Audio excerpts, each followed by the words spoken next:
Grabe. So susubukan natin na ahunin ito na hawak natin yung cellphone hanggang dun sa taas. Dati kasi hindi ko naaahon ito.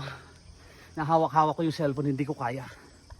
So tingnan natin kung may pagbabago kasi nagpalit tayo ng sprocket. Before kasi ang ratio natin is 34-42. So ngayon nagpalit tayo ng mas malaking sprocket.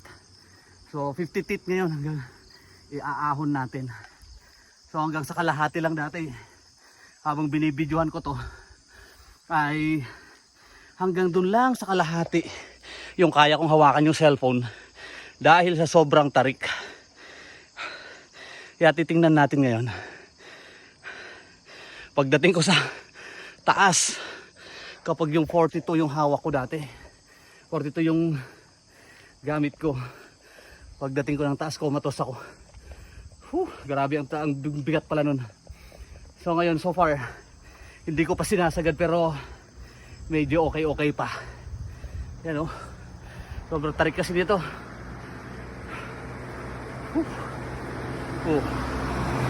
Matarik to. Kung tawagin ng mga taga rito is Bimangko. Yan.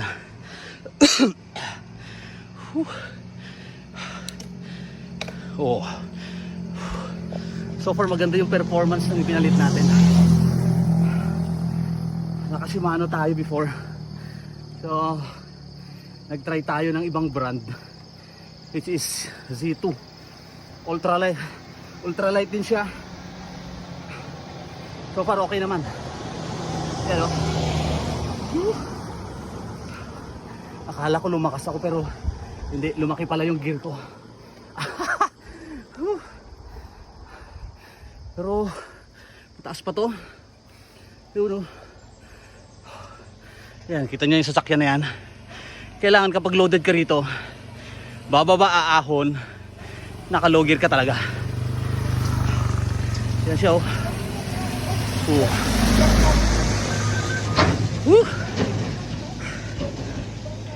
May isa pa ako. Hindi ko pa nagagamit yung 50. Pero kapagod pa din. Halos kalahati pa lang to. So ang challenge ngayon is mahawakan ang cellphone hanggang doon sa taas. Kasi one hand lang tayo. Mahirap kaya yun. So far nararamdaman ko hindi pa kailangan yung 50 teeth dito. Maya maya pa tayo magsisip for sure. Smooth pa din. Grabe. Hindi ko alam kung dito dadaan yung Tour de Vizcaya. Nako, yari pag to dumaan. Pero ensayado naman lahat yun. Kayang kaya nila.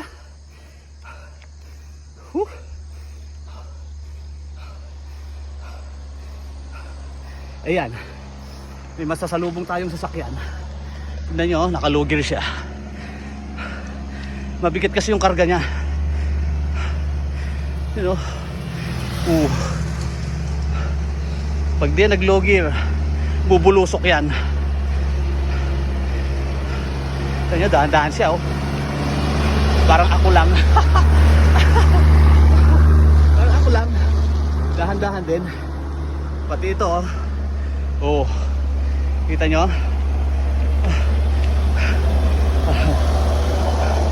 Talagang lahat dito nagdadahan-dahan, kaya ayokong bilisan. Kaya dahan-dahan lang ako. Sino yung pinanggalingan natin? Ang lalim, di ba?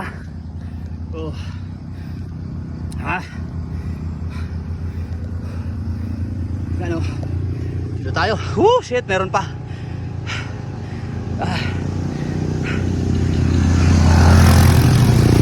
Huling ko na ito. So hindi ko pa nakikita. Nakakailanganin ko 50 teeth. Maya maya pa siguro pagdating dito sa final. Yan o, kita nyo yan. Kailangan low gear talaga. Diba? Logger ka talaga. Kaya sino ba naman ako para magmabilis, di ba? Logger nga eh, di maglo-logger tayo. Di ba akyat? Yun. Oh no! Kailangan natin ng 50 teeth. Tingnan natin. Oh shit. 50 teeth. Yan. Medyo malambot na yung pagsipa natin. Yan yun. Mabigat pa rin. Pati nasa likod natin, umiiyak na yung sasakyan. Yan o.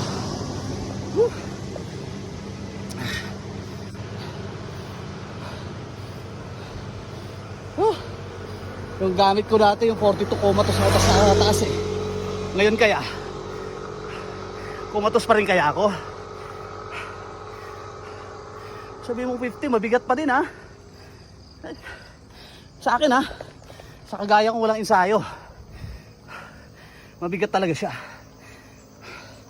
Literally na mabigat, pero nakakapagod pa rin. Grabe oh. Sir Mel Kuya, shout out sa'yo. Alam ko galing ka dito kahapon. Yan o.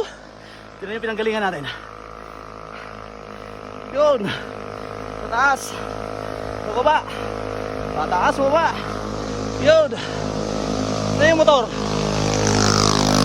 Oh. Grabe.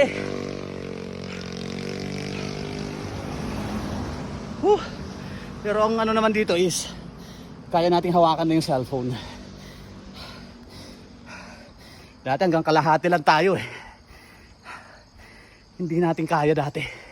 So ibig sabihin, mas okay sa atin yung 50. Ito paano, siguro hindi na comatose pagdating sa taas. O tinan nyo oh. Grabe. Malapit na.